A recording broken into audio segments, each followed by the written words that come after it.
So we are live now, Kavitha, and very good evening. Welcome to Literary Latte, where literature meets the aroma of freshly brewed ideas. Today we are joined by the author Kavitha Srinivasan, who is better known as KS, who will be discussing her book Midnight Musings. Kavitha is a serial entrepreneur, a corporate leader, motivational speaker, and a writer. She is the author of two books, Unfinished, A Woman's Tryst with Destiny, and the second one is Midnight Musings. Midnight Musings is a collection of poems and quotes that Kavita wrote during her late night hours. The poems are about a variety of topics, including love, loss, life, and death. The quotes are thought provoking and inspiring. Kavita's writing is both beautiful and moving. She has a gift for capturing the human experience in her words. Midnight Musings is a book that will stay with you long after you finish reading it. In this episode, we will talk to Kavita about her writing process, her inspiration for Midnight Musings, and her hopes for the book. We will also discuss the importance of poetry in our lives. So, join us for a stimulating discussion about literature, creativity, and the power of words. One more thing, this book, that recently launched book, collection of odes and quotes titled Midnight Musings, which received many awards, including UAE's Mastermind Awards too, which was conferred at a very high-profile event just a few days back, and was covered by 70 media houses and for 20 countries. She is an inspiring motivational speaker who has mentored and inspired many people in her life. She has her own blog, has written many articles, theater reviews, and also co authored PhD and dissertation papers. Currently, she lives in UAE with her sixth business and hoping to scale new heights as a writer and also as a businesswoman. So, a very warm welcome to you, Kavita. How are you today? Fine, thank you so very much. That was indeed a very long and elaborate introduction. Thank you so very much for it. Thank you for having me Actually, it on was this too short. beautiful I show. couldn't hardly put everything together in that. Oh my gosh. Thank you. Thank you so much. You have done your research extremely well, I must say. And while we are on, uh, thank you so Yeah. much, Nurture Life, Farah, for having me, Farah Sarosh, and thank you, Bushra, for giving me this opportunity to be, to have a tete-a-tete with your viewers. Thank you. We are equally glad to have you with us today. Yeah. Thank you so much. I'm doing So, well. moving on with the first book, Midnight Musings, which is a collection of odes and quotes. So, just wanted to know what was the inspiration behind writing this title, Midnight Musings, and how does it reflect the essence of your poetry? So let me sort of start out with how it sort of came about as to why the book is designed the way it is. So if you notice, the book is a collection of photography, quotations, and poetry. I have a very a habit of writing in the middle of the night. So all the poetries and quotations generally were messages from the universe because I am quite a spiritual person. I'm very aligned with the universe. So I would sit up in the middle of the night and thoughts would be flowing, and you would see me either on my phone, voice recording, or I would be just, typing into my WhatsApp and sending it to myself. So I have a habit of writing it, and those are the quotations that used to go to people early in the morning as good morning messages. So over a period of time, people would miss when I did not send it, and they would say, this needs to go into a book. And then poetry is something that I've been doing as a young kid. So if I see something inspiring, a person's life, a person's death, the nature, flowers, photography, anything inspires me. I do believe that the entire creation is a work of art, and one of the greatest artists in this world is the creator. So that itself inspires me, and I used to write on that. So when I wanted to launch my book, and I had already, by the way, signed up with the publishers 3.5 years ago, but I had not published yet. So when I was putting together, I wanted it to be unique. I wanted it to be a visual experience that people will love reading and viewing at the same time and take away something from it. And hence, the photography is done by an amazing two grandsons, godsons of mine. Rishabh, the cover is by Rishabh Nagraj, and Rajiv Sukumar, who happens to be another godson of mine, who was a student also of mine. So Mhm. their photography inspired me. So it is a collection of their photography, the Mhm. beauty of it, and every Mhm. thought matches the poetry that I've written. So it is a collection Mhm. of my emotions, my thought process, and what inspired me. And that's how this entire Mhm. thing came about. And Mhm. because it was written in the midnight, it's Mhm. musings of the midnight. So that's why it's Mhm. musings, midnight musings. That's wonderful. That's so beautiful. I keep receiving your messages in the morning and the evening. So those are very beautiful messages. And you get when you open that kind of a positive message and something so philosophical in the morning, and you read, it really starts your day on a good note. So I, my That's good the main luck that idea. I getting those every day. Thank you. So, Yes. moving on, throughout your book, you explore the themes of introspection and finding oneself.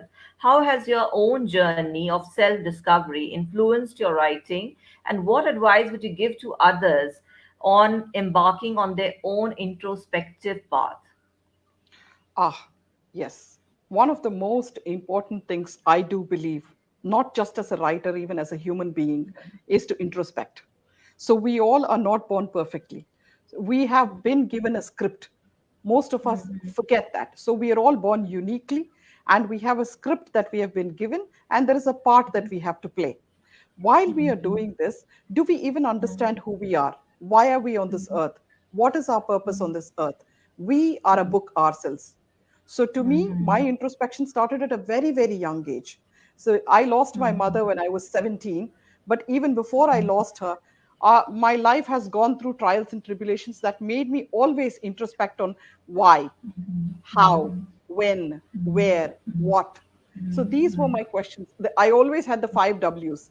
And I would look within myself for answers because there was nobody else to answer my questions. So I would either go to a mosque or a church or a temple, it didn't matter where it is, or a silent place, and just think.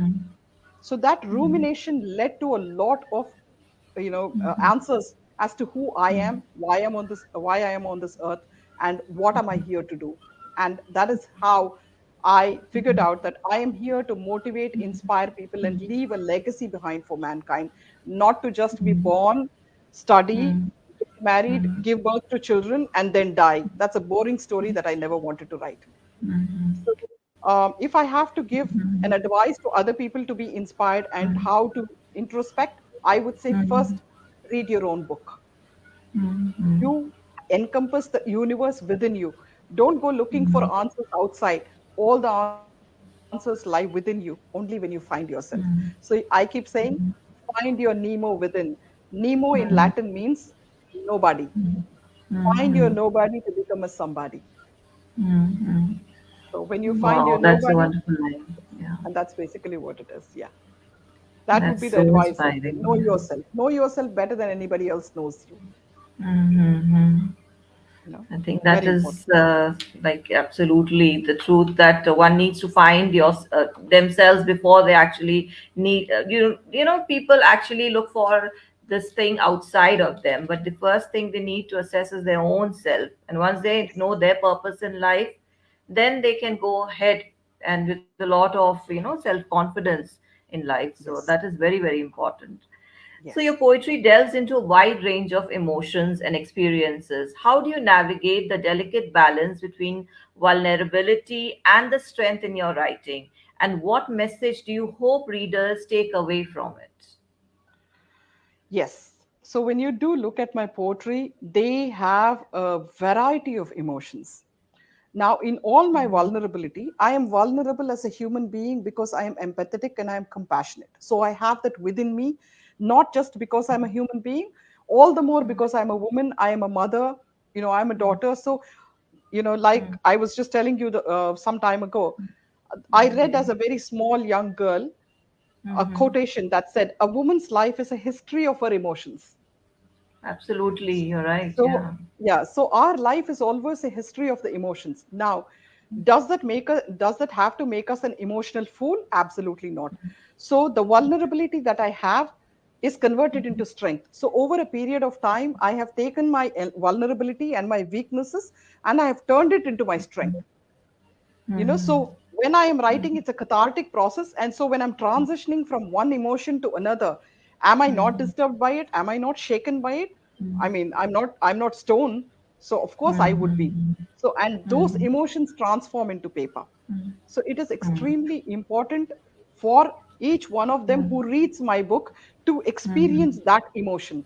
What do I want them to take away from the book? I want them to take away inspiration. I want them to take away motivation. I want them to take away resilience and strength. And I want them to live life to the fullest each single day, because each one of us plan, for some reason we plan 10 years in advance, 15 years in advance, while tomorrow morning is only an opinion. Today is a fact. You are living today, you sleep, and you are in temporary death. I'm sorry to say this. Tomorrow morning is only a myth. You may wake up, you may not wake up. So, can you That's live true. life to the fullest each single day? And when you wake up in the morning, kindly be thankful to the universe for giving you another opportunity to be able to make a difference in this world. So, each Truly, one of that's us, yeah, so each yeah. one of us is a change that we want to see in the world. We can be, and we need to aspire to be. So that's what I want them to take out of it. Irrespective of what happens in life, rise like a phoenix, because you have another chance to do it. So, one of my quotations from the book, I would definitely quote: be like the spring. Every time life pushes you down, jump up higher.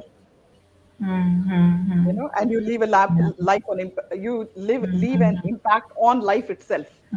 So life has to say, "Oh my God, I'm not going to be able to push this person." As simple as that. Yeah.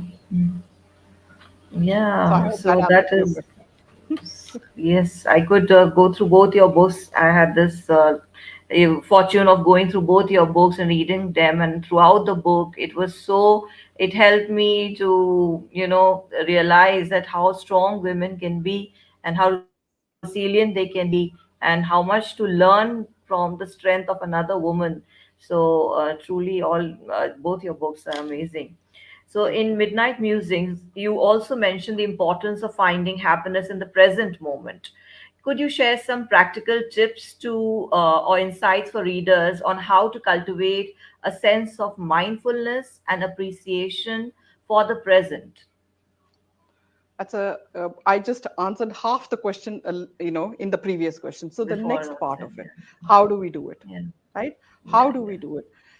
The yeah, best, yeah. the best way to, at all points of time, be mindful and appreciate is the minute you wake up in the morning. One, have gratitude that you woke up, because there are so many people in the world who did not have another day, who have not woken up.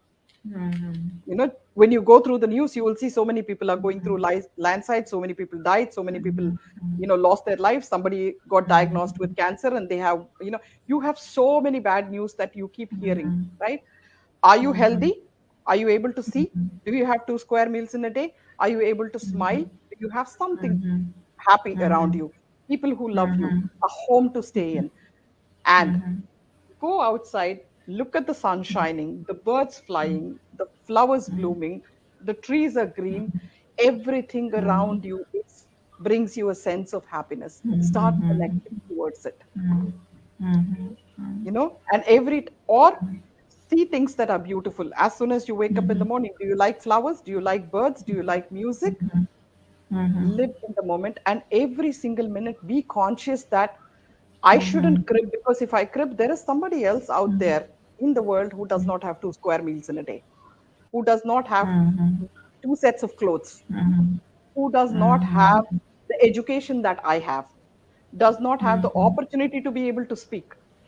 They are deaf, they are visually challenged, they are, there's so many specially able children in the world who are not able to do normal things that you and I do. So I think we need to be thankful. We have 10 fingers, 10 toes. There are people who are born without them. So this mindfulness of being thankful and grateful for everything that you have, rather than crib about what you don't have, will bring that Absolutely. sense of accomplishment and sense of happiness within you. So it's being mindful about every single thing that you have rather than what you don't have. So I would say cultivating the habit of saying the glass is half full rather than half empty. So I am one of those.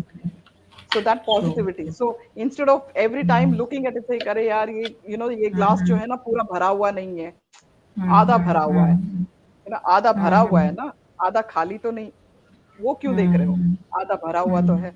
to see that the Mm-hmm. glass is half full, not half empty. The Mm-hmm. half empty you can fill with all the emotions that you want to, the Mm-hmm. happiness that you want to, and the glass will be full, Mm-hmm.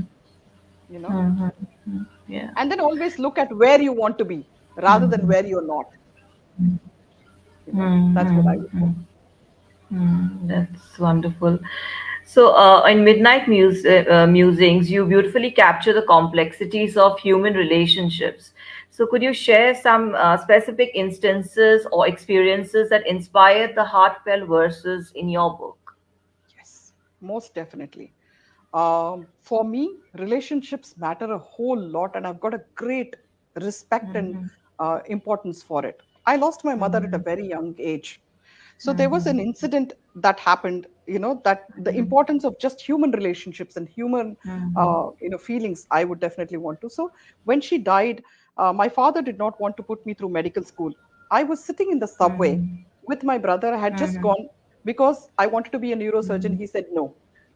So I said, okay, Mm-hmm. let me be in healthcare. I wanted to do medical lab technology. So I went to a technical school, got all the prospectus.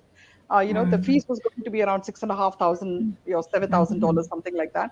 So when we were Mm-hmm. coming, we had to pay an admission fee of $1,000, and I could start Mm-hmm. off my course that September. Mm-hmm. My father refused, and Mm-hmm. I was with my brother who was there for a short time, and sitting in the subway, and I was crying. I was crying because I had promised my mother I would educate all her kids. And when I was doing that, there was this lady, an Indian lady who was a dentist, who was standing there watching, and she thought maybe something is going wrong with this girl because it was New York City. So she reached out and said, "What's wrong? Who is she? Why is she crying?" She thought maybe my there was something else that was happening. Then he said, "No, no, no, she's my sister. She's crying because this." I didn't want to say. I said, "No, no, no, don't tell her." Then he told her this is what it is. She immediately said, "What's the fees? And how much do you have to pay?" $1,000. I am not joking today, and God bless her soul wherever she is. She took her checkbook out. She wrote out a check for $1,000, and she said, "I'm khairat mein nahi de rahi hu. I'm not giving this as a charity. I am a single mom who has a 12-year-old daughter. Every Saturday, Sunday, she's alone. I want you to come and babysit her. That's how you'll pay me back." And I did. That's how my journey started. So what was it that made her give this? She was just being a mother. So the importance of human relationship is over there. A stranger who did not know you. The same way today, as I stand in UAE, the reason I have my business, the reason I am alive, is my business partner who owns my soul. I have a poetry for him in the book. I call him Khansab. He's from Pakistan. I am from India. We both had never seen each other, but we just knew each other. Today we have a business together. We are moving towards success. We are going to be launching our product next month. We had never seen each other, but we have a business together because he had trust in me. This was a human relationship across countries that didn't even get along with each other. So my dream was to erase boundaries. So I've erased boundaries and I've set up. So human relationships evolve like this only when you allow it to. See the beauty in it, and not the you shouldn't be you belos hona.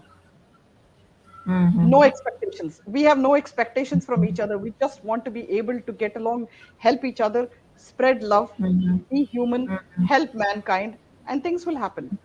So respecting relationships means not that you expect from each other. It is about falling in love and being in love with whoever it is, a friend, a child. Don't expect. When there are no expectations, relationships work. So to me, Absolutely. I had many other relationships like that. I'm sure that there is somebody in life. I have a friend of mine. She's like my soulmate. She loves me. We have absolutely no expectations from each other. And she's the only woman in my life, by the way, who is a friend. I've always had men for friends, you know. So relationships are friendship. These are friendships that are not related to me, never known me all my life, but have been there for me, rock solid. So we have to build them, we have to nurture them as if it is a small seedling. So when you put a seed, you water them, you nourish them, and then when it grows, you're happy. Relationships are just like that. You have to nurture them. Absolutely, absolutely. I agree with your viewpoint. So, your book explores the concept of silence as a means of connecting with one's soul. And how do you find moments of silence in our busy, like noise-filled world, and how does it contribute to your creative process? Ah, silence is one of the most beautiful things in this world where you can find yourself. So, where do you find silence? So, there are two things that I would like to explore and talk about here. There is something called loneliness, and there is something called solitariness, right? Loneliness is that particular state of mind where you are missing somebody, you want to be among people, you want somebody to love you, you want somebody to be there for you, and if they're not there, solitariness is that state of mind where you choose to be alone and you have fallen in love and accepted that solitariness. And I have done that. So for me, I like my me time. It might be in the middle of the night, it might be during the day. So there is this desk where I can sit on, or a place on my bed. It doesn't matter where it is. I like being with myself. And that time is where I connect with my soul, I connect with the universe, I connect with the supreme, and I find peace and I find my thoughts flowing during that time. It just does not happen. So you have to fall in love with solitariness, not with the loneliness. Loneliness will make you feel depressed. Solitariness will energize you. So you will have to find that me space. It might be just listening to music. It might be drawing. It might be painting. It might be just traveling. It might be anything. But you have to find that solitariness that will give you the peace of mind to be able to do things that you enjoy doing. It might not necessarily be writing, whatever it is, but find yourself in that space. And when you do, you will connect with the universe and you will see all the answers coming to you. The strength that you want is in the silence, and silence speaks in volumes. So I always say, when you are reading something, read the words, know the meaning behind it in depth, but read the silence between them, because the Okay. silence speaks volumes. And in your opinion, how does poetry play in fostering the values of empathy, compassion, and acceptance?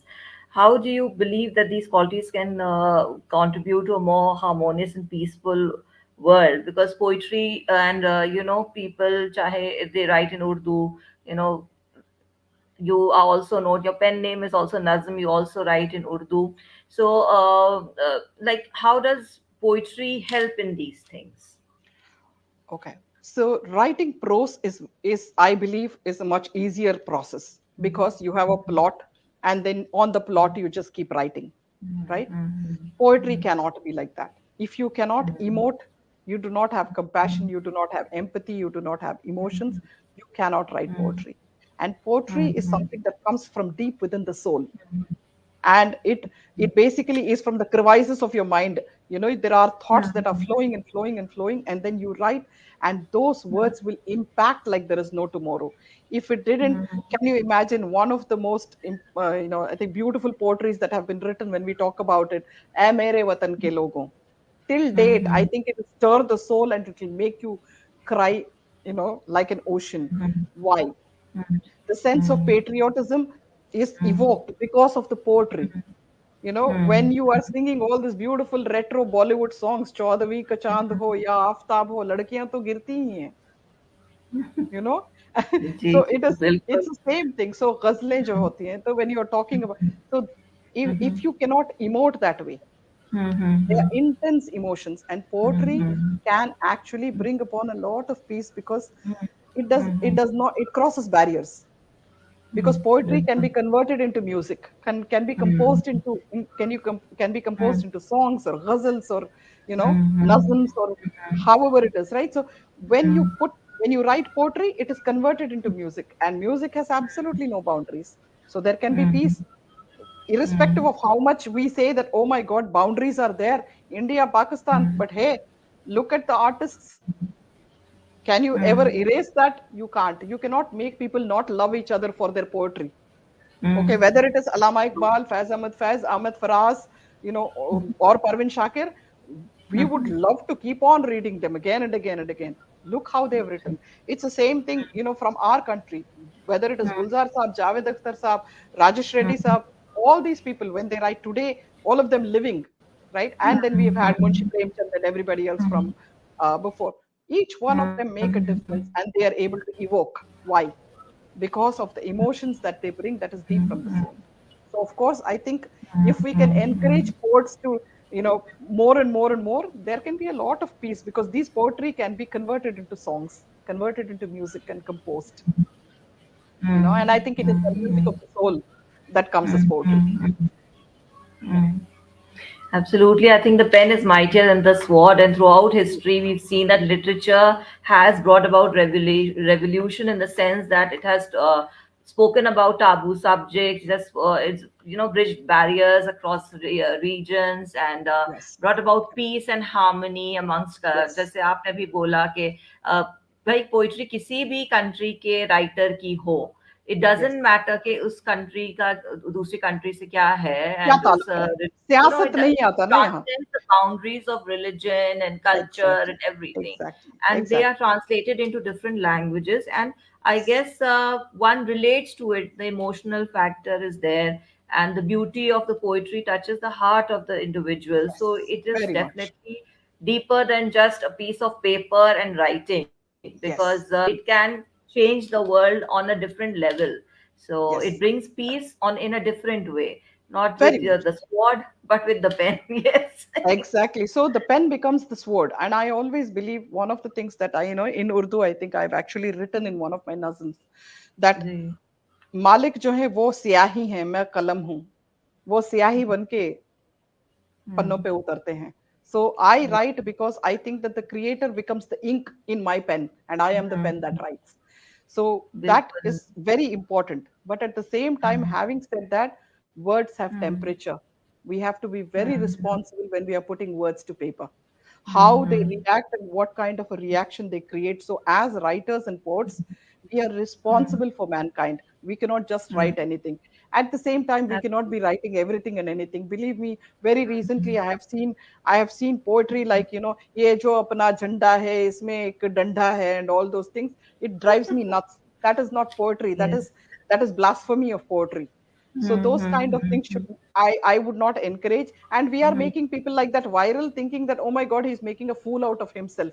Can we not do that? You know. So there was something else that happened earlier. I think even in India that became viral for no reason, absolutely no quality. So let us not make a joke out of literature. Poetry is very serious business. Yeah, So there are so many every songs literature. glorifying Oh alcohol and glorifying wrong acts in their songs, in yes. all kinds of English Hindi songs, and I don't know what censor they pass यहाँ through, but यहाँ they भी go and यहाँ put भी it. actually this is one of the things that I would like to mention. So, for Mm. example, there is this beautiful I would say कलाम है, सूफियाना कलाम है मेरे लिए. Okay, Mm. फसले गुल है सजा है मैं खाना. Mm. Okay, तो Mm. चल मेरे दिल खुला है मैं खाना. Okay, he says that there the यानी कि शराब खाना or rather the liquor bar is open. That is what Mm. people read it as. वहाँ मैखाना के बारे में जो बात कर It's रहे हैं, metaphorically it written. is Yeah. metaphorical. It is not the मैखाना that you see, that is the bars where we go for the whiskey and brandy. No, that मैखाना is different. It is the मैखाना of God where उस नशे में जब घूम जाते हो तो वो कोई और बात है. But then how many people understand that? So the The minute spiritual aspect, like the mystic exactly, aspect of it, exactly, exactly. So the they are mystical aspect of saying talking every, about it. if you see ji. ghazals and any kalam that is written in Urdu, I don't think any poet will consciously write sharab khana. Hmm. I don't think so. Any poet cannot consciously say go and get drunk and have your liver, donated to liver cancer society. I don't think there is It anybody is believes that. metaphorically used, and sometimes it is also highlighting some other issue where the word is Yeah, even used, that very much, you very know, much. Right. So the is, the yeah. spiritual aspect of yours being in connection with God itself is a nasha. So when people ask me, I tell them I'm a teetotaler because मुझे जिंदगी का नशा है, मालिक का नशा है, किसी और का नशा मुझे नहीं चाहिए ना. तो उस नशे में बिल्कुल. रहे तो कोई और बात है. सो वो इश्क बिल्कुल. का नशा है, वो इश्क ही क्या जो अ, इंसान से करो और खुद यू नो खुदा से करो, वो इश्क इश्क होता है. बेलॉस होता है ना, एक्सपेक्टेशन है। मैं इसलिए नहीं जाती कि या अल्लाह, मैं जो है ना नमाज पढ़ती हूँ, मैं ज़कात देती हूँ, मैं सजदे करती हूँ, मैं हज जाती हूँ, उम्रा जाती हूँ, तुम मेरे लिए ये कर दे। मुझे कुछ नहीं चाहिए, मुझे उसका रास्ता चाहिए। I want to be on his path and I want to be able to do for mankind. I don't expect anything else from him. I expect just him itself for myself. I want him to. I want him to be, you know, always my guide and protector. So it is a different way. It's a different concept altogether. But yeah, spirituality has also become a No, fad I these days. completely Everybody agree goes with around you that saying, it's not only the rituals that define religion, that कि हम सुबह उठे "जी, नमाज पढ़ी या पूजा किया या church गए या कुछ की जो भी गुरुद्वारा गए, it Iman more or Amal." it is more into practicing it in your daily Very life, much, how you very deal with much, very people much. and your demeanor, your character, the way you speak to people, how you act with them, Yes, if you're yes. fair or not. You can't Every be second of your practicing life, religion in a yes, different way and then behaving in a certain way. So, it's those things hypocritical. should not be self contradictory. So, Exactly. that is So something even I very, very agree much, with right? you on that one, that One I of the don't most believe that. Yes. Exactly so मैं ये कहती हूँ कि ईमान वालों को हर कोई चीज अमल में लेके आना जरूरी है। बिल्कुल नमाज बिल्कुल 5 वक्त पढ़ के अगर नमाज के बाद जो है जो आप कर रहे हो गलाजत है तो क्या फायदा है, राइट? और बिल्कुल नहीं मंदिरों फायदा, में जाके बिल्कुल आप नहीं पूजा फायदा। करते हो और बाहर आके भिखारी को जो है ना कुत्ते हम्म, कमीने कहते हो, क्या फायदा? So हम्म, every single बिल्कुल। second of your life is namaz hmm, itself. If you are following the path of being a human being, you don't have जी to follow जी। any religion. Your religion should be hmm, humanity.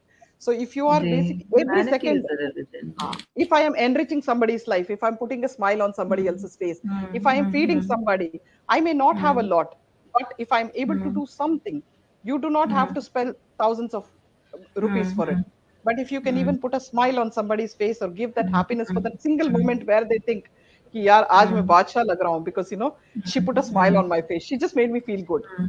Even say, hmm, telling somebody that, you know what, you're looking very bright today, or you say that, hmm, wow, what a great job you have done if you're an employer. Hmm, Every single positive comment or statement is equal to worship. It's as simple as that. absolutely, absolutely. You have to really show it in your actions to the world that how good of a human being you are, rather than Yes. just doing your rituals on time. So that is a very important thing. Yeah. So, moving on to your other book, which is the title of the book is Unfinished. So, Unfinished, I'll just read a small synopsis for the audience so that they know what the book is about in just two short paragraphs. Unfinished is a woman's tryst with destiny, where KS tells the story through Anusha, a fiercely independent young woman who refuses to let tradition deter her from carving out her own path in life. Faced with a world where double standards are the standard, she works hard and with great intelligence in order to overcome every challenge that comes over her way, showing resilience in times of tremendous difficulty, living through sexual and other kinds of exploitation. She makes herself an example of strength to which other women can look when they sense that they too are being overlooked or downtrodden. How do you respond to the worst of times? How do you respond to fear, to seeming defeat? These are the questions surrounding Anusha in Unfinished, and they are questions that Kay addresses with vigor and insight. Bravery in times of injustice is a commodity too valuable to put a price on. This is a truth that the author understands, and that is what she illustrates with vibrancy within these pages. So I was totally overwhelmed when I went through this book, and I think it's a remarkable book, and it's available on Amazon. So the readers must go through this book, and they'll definitely love this book. So, what inspired you to write Anusha's story of overcoming double standards and carving her own path in life? One of the most important, I think, turning points in my life was to one of them was my divorce in 2012, right? And I was forced to basically take a very bold step to move with my two children out of the city. So as I was sitting in the bus and I was traveling towards, another state, just to sort of, have a different life, get away from it. That is where the book started, basically. So the book started in that Absolutely. particular bus journey. And by the time I reached, I knew that I had to write the story. However, it got shelved. So 2017, 2018, I was in the ICU. And that was a rude awakening when I thought that I may not make it. I may not make it at all, and I may not be able to tell my story. So, the book is actually based on my own life story, along with a friend of mine who is no more. She committed suicide. She's no more in this world. So, it is a combination of both of our stories that I wanted to tell the world because of the fact that I felt that this is an inspiration because people should not give up when something goes wrong. Every time something goes wrong, it is because of the fact that I feel it has made me stronger. Every incident has made me stronger. I have made it my strength. I've not made it my weakness. I will, uh, divorce हो गया तो क्या है? खुदा है. I have two children. I go ahead. So if my mother died, so what if she died? I miss her. I will always miss her. I miss her to this day. It is 35 years. I miss her to this day. But she is my guiding light. Would she want me to give up? No, she wouldn't. She's watching. So I wanted to write the story, one, to leave a legacy behind for my children so they knew who their mother is, and for the world, men and women, boys and girls, to be inspired, to be able to pick themselves up every time things go wrong. Do not give up. You're not born to be a loser, you're born to be a winner. And that was my inspiration. And the reason why it is unfinished is because you're never done until you're done. And I'm not done yet.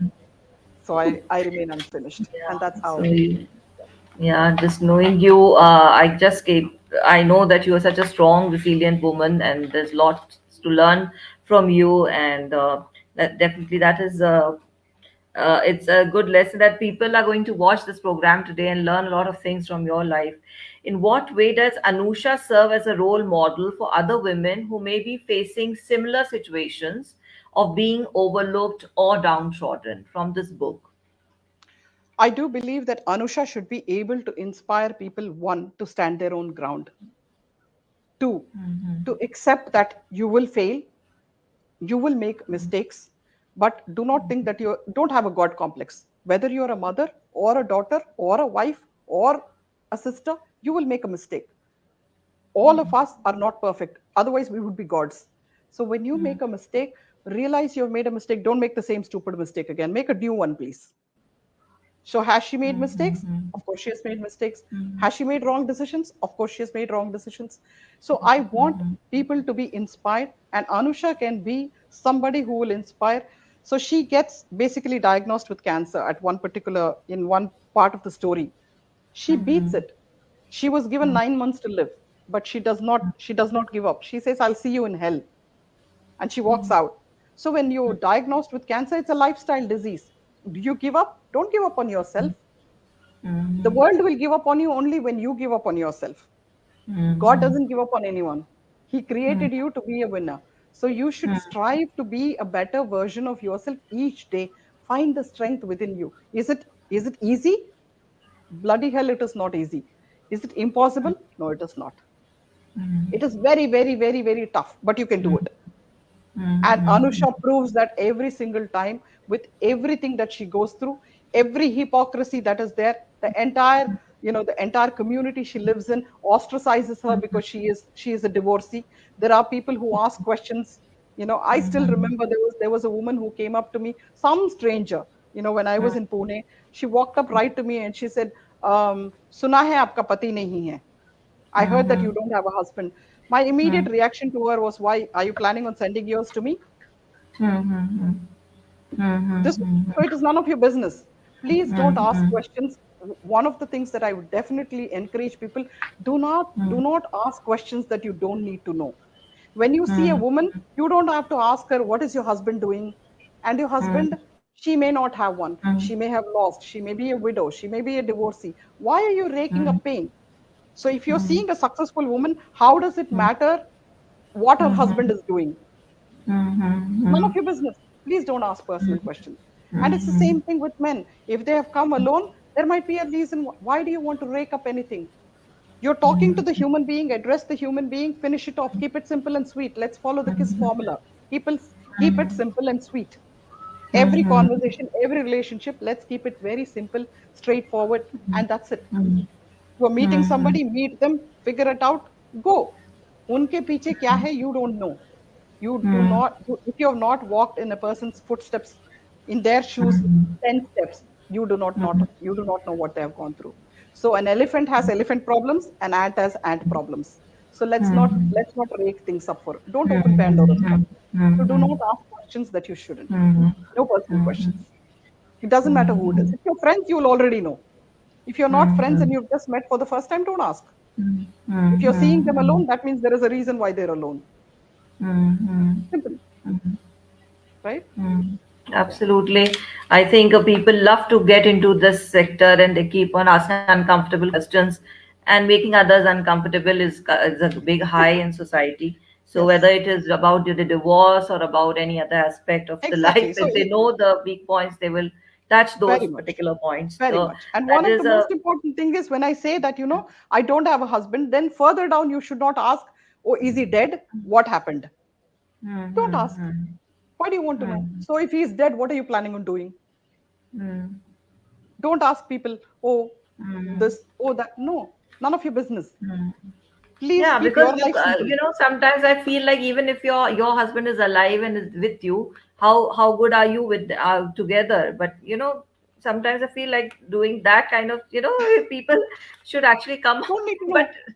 doesn't Don't serve need to any know. See, purpose. these are exactly how is it adding any kind of value? It is nonsensical value to your life, but it's not adding any value to your life. What anybody's Absolutely. personal life is no value to you at all. You're happy in your life, you've got your thing. काम की बात करो, निकलते जाओ. Simple. काम की बात करो. किस चीज के लिए आप मिले हो? If you have friends, you're met for coffee, have the coffee, enjoy your time. Are you complimenting each other, supplementing each other? What are you doing? Or are you antagonizing each other? If you're antagonizing each other, दोनों दो रास्ते पे चले जाओ, please. Don't be together. But if you're complimenting each other, that's all you need to know. You don't need to know their entire, history. Simple. So that is basically what it is. But then I think it is basically because we come from a culture that is very involved in everybody else's life. But in those days, yes, there was a time that was great. That was, I will never say that it's bad. It used to be because people were helpful towards each other. So the end, we really did have Vasudeva Kutumbakam. We had joint families. We had neighbors who would be so helpful to each other. But as we grown towards a nuclear family system and we have gotten to be more private, yes, there are still communities that are doing it. They're there for each other. The entire village stands for everybody. I'm seeing that. It's not that it's not there. But out into the city, as you come away, so learn the mechanisms of how it is. You need to know how things are happening in that particular system and then walk with it. So if you feel somebody is not wanting to discuss too much, don't delve into it. You may be hurting them very badly. Don't open wounds that are already, buried. Very important. So, can you tell us a little about the vibrancy and the vigor with which you approach addressing the questions of fear, defeat, and responding to the worst of times in the book? Ah, one of the most important things, I think my favorite quotes I would say for myself, all I fear is fear itself. All I fear is fear itself. I have been fearless since I was a little kid, and I fear fear. I am afraid that I will be afraid someday. I do not want to be. So I keep fear out of my system. Do I get afraid sometimes? Yes, I do. What do I do at that point of time? I sit back, I relax, take a deep breath, concentrate on the universe, and I put all my thoughts out there. I do not put my fears out there. Very important. Everything you put back into the universe will come back to you in abundant multiples. Please remember that, people. So never put any negatives out there. So you cannot say, I don't want this, because the universe does not understand negativity. It will give that to you in multiples. What you're saying, I don't want, happens, I want this. I will, so I refrain from using such things as much as possible. Do I err? Of course I do. But every time I feel that I'm going to be defeated, which normally is not, I may fail, but I will succeed because I make that failure a stepping stone. I learn from those Absolutely. failures and I bounce back. So I've learned not to give up. Great. It has taken a lot, but I think it's my faith in God that has kept me going. I have a guru that I've always had, I feel, since I was a little kid, so I've had a spiritual guide who has always protected me, even when I lost my mother, when I did not have anybody, when I was alone. I think his aura is always with me, you know. I've always been connected, and that has helped me a lot.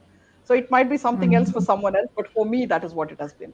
So each time I feel that I'm going to be defeated, I withdraw within myself, get all my strength, and then push forward. I take that step. Sometimes you have to step back, you know, 10 steps to go one step forward. And I've learned the art of doing that. And I keep reinventing myself. Ye kaam nahi kiya, kuch aur, change your strategy. Everything in life and business, I change strategy.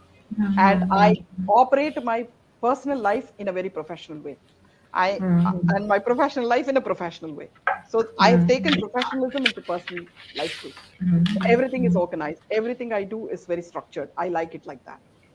That is a practice that I think will help people to deal with a whole lot of issues. Categorize things. Don't jumble it up like potpourri. Women love to do that. Session and yeah. Yeah, I think we can take another session with you because you're very interesting and the way you can actually convey your messages to, because we hardly get such guests on our show that can, the way you can talk and coach people at the same time, explaining Thank you every so much. aspect of That's your very book kind of in you. a lot of depth. It's very, unusual to find a person who's that good. Thank So, you. thank you for joining us today for our discussion. And Thank you. thank you, Kavita, for giving your precious time to us. And I It's a hope that all the listeners and all our viewers enjoyed this episode as much as we did hosting this today. So, if you're more interested in learning about Kavita's work, you can check out her website and also follow her on social media. And if you're looking for a book that will move you, inspire you, and also make you think, then we highly recommend Midnight Musings. It's a book that will stay with you long after you finish reading it. Thank you for listening to Literary Latte today. And thank you, Kavita, for taking out your precious time and coming on the show today. Do you have any special message for our audience? Yes, definitely.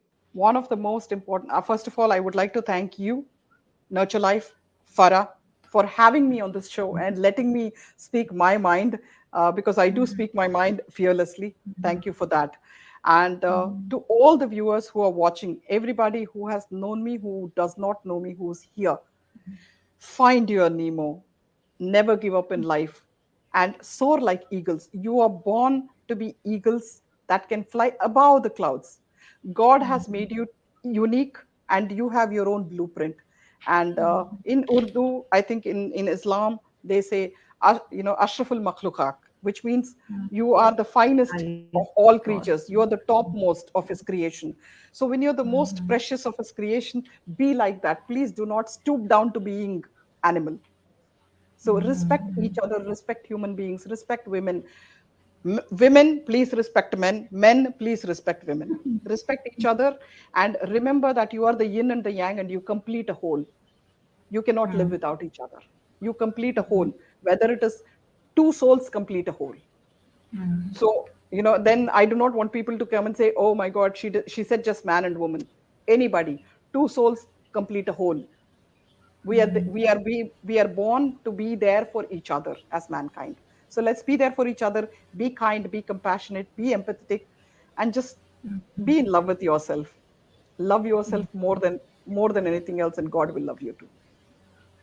Okay, thank you Absolutely. I so much. think all our viewers will take your nuggets of wisdom and apply it in their life and Thank you. definitely go with the book and read and get more inspired in their own lives and apply all this in their lives because I think every person needs some motivation and strength in their lives and the best way is books are your best friends. Like ever since Yes. I was a child, I always used to go for books for self help and I wouldn't ask questions around that time and mostly I would look into books and find my answers in them. So I guess nowadays there are people have access to all kinds of books, motivational books, writers, and and your book is one of its kind. And I'm Thank sure you. it resonates with women as well as with men, and Yes. they could lead a more resilient life, a more life with a lot of strength in their lives. And Yeah. thank you One of so much, Kavita, Thank you. for One of the most coming. important things, one message I would like to pass on is all of us are mothers, right? So we are mothers. Ji ji It's very, very ji important to please have responsible parenting is important. Parent in such a hmm, way that your children become better, hmm, versions in this society. And I think one song will resonate with both of us. Bushra will definitely remember. I'm sure a lot of readers. There was a very nice song when I was a kid that sat in my mind. तो हिंदू हम्म, बनेगा न मुसलमान बनेगा इंसान की औलाद है इंसान बनेगा. इंसान बनेगा It's very important. बिल्कुल So let us be human beings and love each other. And hate can hmm, always wait for another day. Okay. Thank you so very much for hmm. having me. You have a good night. Kavita, thanks a lot, Thank you. and Thank good you. night. And we'll Thank you. Good come, night. inshallah, another time. Take care till Inshallah. then. Thank you. Thank you so very This much. end the Take